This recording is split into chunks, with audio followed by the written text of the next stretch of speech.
अस्सलाम वालेकुम स्टूडेंट्स।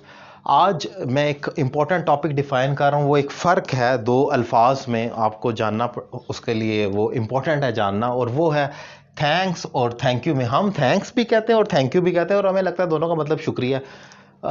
शुक्रिया तो है दोनों का मतलब, लेकिन ग्रामेटिकली थोड़ा सा फ़र्क है दोनों में। क्या फ़र्क है, कैसे कैसे इस्तेमाल हो सकते हैं, आज इसी चीज़ को डिफ़ाइन करूंगा। और अगर मेरे पढ़ाने का तरीका आपको पसंद आए लेक्चर देखने के बाद, तो आप मुझसे 1-to-1 online English language course भी कर सकते हैं, व्हाट्सएप पर या स्काइप या IMO पर। ये 1-to-1 क्लास है, 3 माह का कोर्स है, और 100% इम्प्रूवमेंट की आपको गारंटी दी जाती है। तो लेक्चर को स्टार्ट करते हैं, जो कि बहुत इंपॉर्टेंट है। थैंक्स क्या है, ज़रा ये देखें। एक चीज़ ये याद रखें कि थैंक्स जो है, जिसके साथ एस लगा हुआ है, जो हम बोलते हैं थैंक्स, ये होता है शुक्रिया। ये एक नाउन है। मैं आपको थोड़ा सा एक चीज़ समझा दूं। नाउन और वर्ब उर्दू में हम बात करते हैं, इंग्लिश छोड़ें, उर्दू में समझें। देखें, एक लफ्ज़ है उर्दू का खाना, खे अलिफ और नून अलिफ ना, खाना। अब उसमें एक खे अलिफ और नून अलिफ ना, जो खाना जो एक वर्ड है, उसके दो मीनिंग है। एक खाना तो वो है जो प्लेट में पड़ा हुआ है, उसको भी खाना बोलते हैं।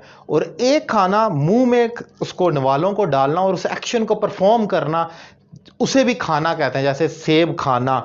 तो ये खाना जो होता है, वो प्लेट में रखी हुई एक चीज़ भी है, और उसको मुंह में डालने का, चबाने का अमल भी है। यानी कि जो प्लेट में रखा हुआ है वो नाउन है, और जो आप मुंह में डाल रहे हैं, एक्टिविटी कर रहे हैं, वो वर्ब है। इसी तरह इंग्लिश में कई अल्फाज ऐसे होते हैं। ये उर्दू में तो समझ आया ना आपको कि खाना, अगर मैं इतना सा बोल दूं खाना, इसका क्या मतलब है, तो इसके दो मतलब है। एक तो प्लेट में जो आपने खाना रखा हुआ है, उसको भी कह सकते हैं, और दूसरा जो आप मुंह में डाल रहे हैं, जो एक्शन कर रहे हैं, ईटिंग जिसको कर रहे हैं, उसको भी आप वर्ब बोलेंगे, वो वर्ब हो जाएगा।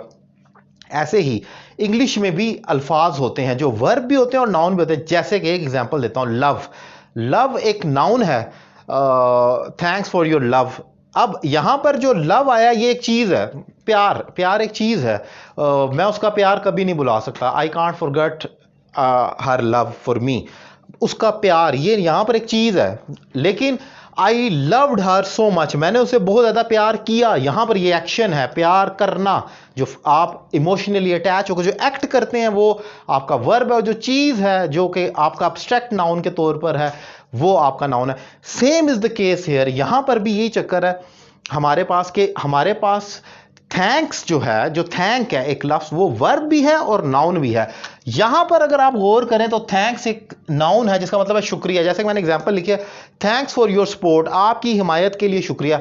अगर इस फिक्रे को हम देखें ना, तो ये एक इंपेरेटिव सेंटेंस है, जिसमें कोई ऑर्डर, कमांड, रिक्वेस्ट, एडवाइस वगैरह होती है। तो ये थैंक्स से जो स्टार्ट होता है, या आप इसको सिंपल ये भी कह सकते हैं कि ये एक फ्रेज है। और यहां पर थैंक्स जो है, शुक्रिया, वो आप नाउन को लेते हैं, और जो नाउन वाला होता है उसका यूजुअली एस ऐड करते हैं कि थैंक्स है, शुक्रिया है। इसी तरीके से थैंक वर्ब भी हो सकता है। वर्ब कैसे, जैसे मैंने ये एग्जांपल लिखी है, आई थैंक यू। मैंने प्रेजेंट में इसको थैंक यू के साथ ही डिफाइन करने की कोशिश किया ताकि आप समझ सकें। आई thank you our your support, मैं आपकी हिमायत पर आपका शुक्रिया अदा करता हूं। ये प्रेजेंट सिंपल टेंस है, तो इसलिए आई थैंक यू। और थैंक्ड यू भी हो सकता है, I thanked you our your support, तो मैंने आपका शुक्रिया अदा किया। पास्ट सिंपल में भी जा सकता है ईडी लगकर। सो बेसिकली जो पॉइंट है वो ये है कि थैंक्स जो है, अकेला जब आए, वो एक चीज है, शुक्रिया, वो उसको अकेला आप लिखेंगे, वो एक शुक्रिया है। लेकिन थैंक को आप वर्ब के तौर पर इस्तेमाल करते हैं। I thanked her, I thank you, she thanks me, present simple है तो ऐसा लग गया। तो वो वर्ब के तौर पर जब लगाना हो, तो वो वर्ब भी हो सकता है और नाउन भी। और इसी तरीके से कुछ फ्रेजेस हम बनाते हैं, तो उसके साथ हम एक्सक्लेमेशन मार्क डाल देते हैं, एक्सप्रेशंस होती हैं। जैसे थैंक यू आप लिख देते हैं, इसका मतलब है कि आपका शुक्रिया। इसी तरीके से जैसे हम कहते हैं लव यू, वर्ब से स्टार्ट करते हैं, आगे कोई भी प्रोनाउन डाल दें, लव यू, हेट यू, और एक्सक्लेमेशन मार्क डाल दिया जाता है। ये कुछ खास फ्रेजेस होती हैं वर्ब के साथ बनने वाली, ये तो हम सेपरेट कर देते हैं। लेकिन इंपॉर्टेंट पॉइंट जो मैंने डिफाइन किया वो ये है कि thanks can be taken as a noun as well as for a verb.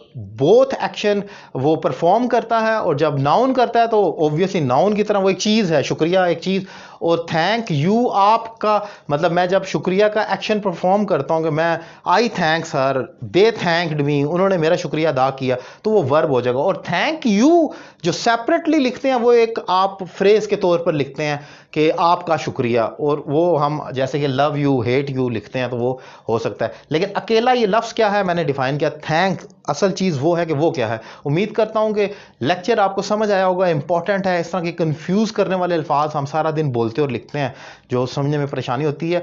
अगर लेक्चर आपको पसंद आया अपनी राय का इजहार करें कमेंट में, और रावलपिंडी इस्लामाबाद के स्टूडेंट पिंडी में मेरी अकेडमी भी ज्वाइन कर सकते हैं, और मेरे दीगर वीडियो लेक्चर्स देखने के लिए मेरा यूट्यूब चैनल सब्सक्राइब करें, लिंक आपके सामने मौजूद है। Thank you very much.